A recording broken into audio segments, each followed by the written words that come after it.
Hello students, स्वागत है आप सभी का हमारे इस नए टॉपिक में। और आज का जो टॉपिक है वो है यूपीएससी सी सेट। तो यूपीएससी सी सेट के अंदर हम मैथमेटिक्स को लेके चल रहे हैं। मैथमेटिक्स के अंदर जितने भी पूछे जाने वाले क्वेश्चंस हैं वो हम सॉल्व करेंगे, लेकिन हम चलेंगे चैप्टर वाइज। तो चैप्टर वाइज हम कैसे चलेंगे? सबसे पहले हम लेके चलेंगे 2025 का पेपर सी सेट का, और जिसमें जो सबसे पहला जो चैप्टर है मैथ नंबर सिस्टम यानी संख्या पद्धति। तो संख्या पद्धति के अंदर जितने भी क्वेश्चन पूछे गए हैं हम उनको डिटेल में बिल्कुल कंसेप्ट के साथ सॉल्व करेंगे। और फिर उसके बाद हम दूसरा एक टॉपिक लेंगे।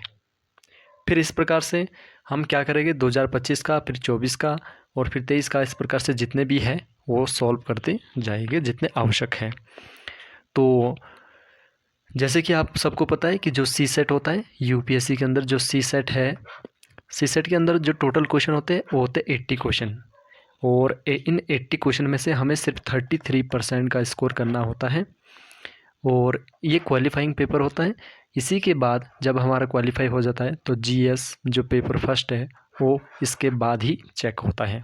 यदि हम 33% का स्कोर नहीं कर पाते हैं तो हमारा जीएस फर्स्ट जो पेपर है वो भी चेक नहीं होता है।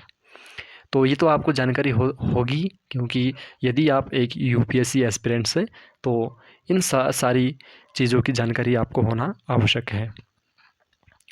तो हम शुरू करेंगे नंबर सिस्टम से। और नंबर सिस्टम से पहला मेरा जो क्वेश्चन है, आज का हमारा जो क्वेश्चन है वो है कि यदि n धन पूर्ण संख्या है तो n 1 to the power n और plus 2 to the power n को 4 से भाग देने पर उसके भिन्न शेषफल की संख्या क्या है? ऑप्शन पहला है 0, और ऑप्शन दूसरा है 1, ऑप्शन तीसरा है 2 और ऑप्शन फोर्थ है 3। तो सबसे पहले देखते हैं कि जैसे हमारे पास जो दिया है वो है कि 1 टू द पावर n और plus 2 to the power n, और इससे हमें क्या करना है, 4 से भाग देना है। 4 से भाग देना है तो भिन्न यानी जो डिफरेंट शेषफल होगा, जो रिमाइंडर होगा, उनकी संख्या कितनी होगी। तो जैसे मान के चलते हैं कि यदि हम n को क्या मान के चलते हैं, 1, ठीक है। तो n को 1 मानने पर 1 की पावर 1 हो जाएगा और प्लस 2 की पावर भी 1 हो जाएगा। तो ये हो जाएगा 1 और 2, ये हो जाएगा 3, ठीक। और जब 3 को हम 4 से डिवाइड करेंगे तो जो रिमाइंडर है यानी जो शेषफल है, ऐसे यहाँ 3 को 4 से डिवाइड कर नहीं सकते, लेकिन यहाँ पर हम सीधा शेषफल को क्या मान के चलते हैं, शेषफल यानी जो रिमाइंडर है वो हम क्या मानेंगे, 3 मानेंगे, ठीक।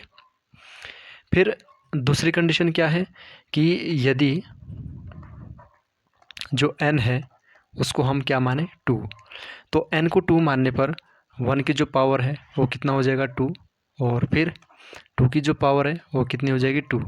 तो 1 टू दी पावर 2, 1 और 2 टू जा 4, तो ये हमारा हो जाएगा 5। और अगर हम 5 को क्या करते हैं, 4 से डिवाइड करते हैं तो जो रिमाइंडर है वो कितना बचेगा, 1, 4 1 जा 4, और रिमाइंडर हमारा कितना बचेगा, 1, यानी शेषफल हमारा कितना बचेगा, 1।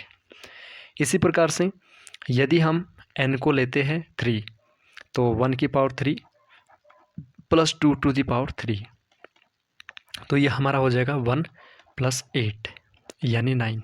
तो 9 को भी यदि हम 4 से डिवाइड करते हैं तो 2 4 जा 8 है ना, और 9 में से 8 को माइनस करेंगे तो रिमाइंडर यहाँ पर कितना बच रहा है, 1। इसी प्रकार से यदि आप 4 रखोगे तो भी रिमाइंडर कितना बचेगा, 1। इसी प्रकार से 5 रखोगे n को तो भी रिमाइंडर कितना बचेगा, 1। यानी कहने का मतलब ये है कि यदि हम n को 2 3 4 5 एंड सो ऑन इस प्रकार से प्राकृतिक संख्याओं को रखते हैं तो हमारा जो शेषफल है वो हमेशा सेम यानी एक जैसा बच रहा है, और वो क्या है, 1। तो भिन्न शेषफल क्या बच रहा है, भिन्न शेषफल बच रहा है 3। तो और 3 क्या है, एक ही नंबर है। बाकी तो सेम 1 1 1 आ रहे हैं ना हर जगह। आप 2 रखोगे तो भी 1 आ रहा है, 3 रखोगे तो 1 आ रहा है, 4 5 इस प्रकार से आगे भी आप कोई भी संख्या रखते हैं तो जो शेषफल है वो कितना आ रहा है, 1 आ रहा है।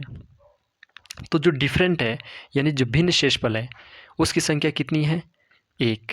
तो इसी प्रकार से ये जो प्रश्न है इसका जो आंसर होगा वो होगा बी में 1, क्योंकि इसका जो भिन्न शेषफल है उसकी संख्या सिर्फ कितनी है? 1 है।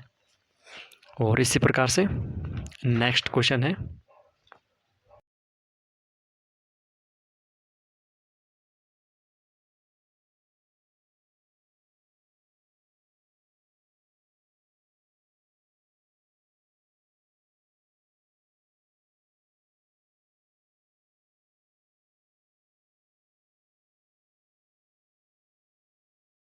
ठीक है।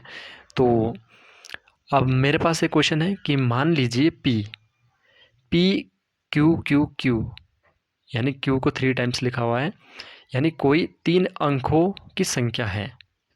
और जो पी यानी देखो ये पी हमारे पास क्या है? क्यू क्यू कोई 3 अंकों की संख्या है, और पी और 481 यानी 481 का जो महत्तम समापवर्त्य है, महत्तम समापवर्त्य होता है HCF, वो हमें क्या करना है? ज्ञात करना है क्या है। तो यहाँ पर ऑप्शन आप देख रहे होगे। और अब हम क्या करते हैं, इस प्रश्न को सॉल्व करते हैं। तो यहाँ पर हमारे पास क्या दिया है? P, और P हमारे पास क्या दिया है? Q इंटू क्यू और इंटू क्यू, यानी 3 अंकीय संख्या दी हुई है। और 3 अंकों की संख्या क्या होती है? देखो ये जो Q है इकाई के अंक पे है, फिर दहाई के अंक पे, और फिर सैकड़ा के अंक पे। यानी P को हम लिख सकते हैं, ये 3 अंकीय संख्या, इस क्यू क्यू क्यू को हम लिख सकते हैं, पहला क्यू सैकड़ा के स्थान पे है तो इसको हम मल्टीप्लाई करेंगे 100 से, और 100 इंटू क्यू, फिर प्लस जो 10th प्लेस पे है दहाई के स्थान पे है, इसको हम 10 से मल्टीप्लाई कर सकते हैं 10 इंटू क्यू, और प्लस जो इकाई के अंक पे है उसे हम 1 से मल्टीप्लाई कर सकते हैं। तो इन सबको ऐड करने पे हमारे पास ये हो जाएगा 111 क्यू, ठीक। क्योंकि 100 क्यू 10 क्यू और 1 क्यू सबको प्लस करेंगे तो ये हो जाएगा हमारे पास 111 क्यू। तो P जो संख्या है वो हमारे पास क्या है? 111 क्यू। और दूसरी जो हमारे पास संख्या है वो है 481। और इन दोनों संख्याओं का हमें क्या निकालना है? इन दोनों संख्याओं का हमें निकालना है HCF, यानी हाईएस्ट कॉमन फैक्टर। तो 111 के जब हम फैक्टर निकालते हैं, इसके साथ क्यू भी है, तो 111 को हम लिख सकते हैं 3 इंटू 37। जब हम इनके फैक्टर करेंगे तो 3 इंटू 37 हो जाएगा, और इंटू क्यू भी हम लिख सकते हैं इसके साथ, ठीक है। और फिर दूसरी जो संख्या है वो है 481। 481 को जब हम फैक्टर इसके जो फैक्टर करेंगे तो 481 के फैक्टर आ रहे हैं 13 इंटू 37। तो हाईएस्ट कॉमन फैक्टर में क्या होता है? हमें कॉमन फैक्टर देखना होता है, और यहाँ पर जो कॉमन फैक्टर है वो है 37। तो इस प्रकार से ये जो प्रश्न है इसका जो राइट आंसर होगा वो है 37।